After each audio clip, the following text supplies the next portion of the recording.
everyone. Today, we'll be walking you through a fascinating part of IB chemistry, Reactivity Chapter 3, focusing on the different mechanisms of chemical change.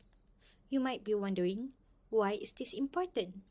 Well, understanding how chemical reactions work is not just about passing exams, it's about understanding the science that powers batteries, fuels our bodies, and even drives climate change. Let's dive into four key mechanisms of chemical change: proton transfer reactions, electron transfer reactions, electron sharing reactions, and lastly, electron pair sharing reactions. Let us start with proton transfer reactions, which are also known as acid-base reactions. According to the Bronsted-Lowry theory, acids are proton donors and bases are proton acceptors. When an acid gives away a proton, it becomes a conjugate base. Similarly, when a base gains a proton, it becomes a conjugate acid. Here's an example. Ha dissociates reversibly into H plus and A minus. This is more than just textbook chemistry. These reactions play a vital role in biological systems and environmental chemistry.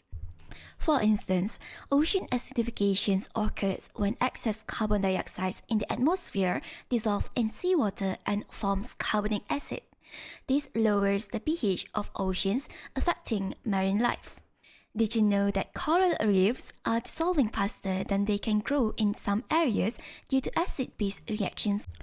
Next up is electron transfer reactions, also known as redox reactions.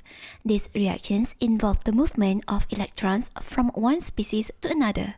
An oxidizing agent gains electrons while a reducing agent loses electrons. Here's why this matters. Redox reactions are the foundation of energy productions, whether it is in your phone battery or inside your body. Take a voltaic cell, for example. It generates electricity from spontaneous redox reactions. This is how batteries work.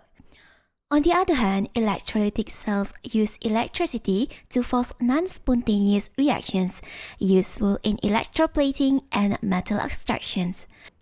Fun fact, your smartphone contains tiny voltaic cells, and without them, mobile communication as we know it wouldn't exist. Alright, now let's look at electron sharing reactions, which is also called covalent bonding. Covalent bonding happens when atoms share pairs of electrons to achieve a stable outer shell. You will find this kind of bonding in organic molecules like DNA, glucose, and proteins.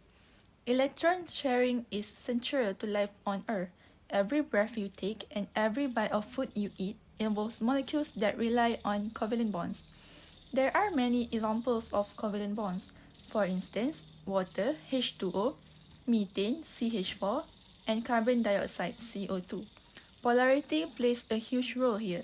If electrons are shared equally, the bond is nonpolar like in chlorine, but if shared unequally, due to differences in electronegativity, the bond becomes polar like in H2O. This polarity affects everything from how water dissolves substances to how medicine interacts with cells. Finally, we have electron pair sharing reactions, also known as nucleophilic substitution reactions. This mechanism occurs when a nucleophile, an electron-rich species, donates a pair of electrons to attack a partially positive carbon atom. Nucleophiles can be neutral like water or ammonia, or charged like hydroxide or chloride. This is the type of reaction you'll see in pharmaceutical chemistry. It is how many drugs are synthesized, by substituting specific atoms in molecules to change their behavior inside the human body. Oh yeah, an interesting fact, the painkiller aspirin is made through a series of reactions including nucleophilic substitution. Now, let's connect these mechanisms to a few global issues. Firstly, environmental sustainability. Redox and acid-base reactions are involved in issues like climate change, acid rain, and ocean acidification. Understanding this helps us develop better climate models and mitigation strategies. Secondly, energy storage and access. Redox reactions are crucial for improving battery technology. essential for renewable energy like solar and wind. Better batteries mean more reliable energy access in developing regions. And lastly, in health and medicine, covalent bonding and substitution reactions help scientists design targeted therapies and vaccines. During the COVID-19 pandemic, understanding these reactions sped up vaccine development. To wrap it up, proton transfer explains acid-base behavior, electron transfer drives our energy systems, electron sharing forms the molecules of life, and lastly, electron pair sharing enables synthetic chemistry and medicine. Chemical mechanisms may seem like microscopic events, but their impact is massive, shaping the environment, technology, and even your own biology.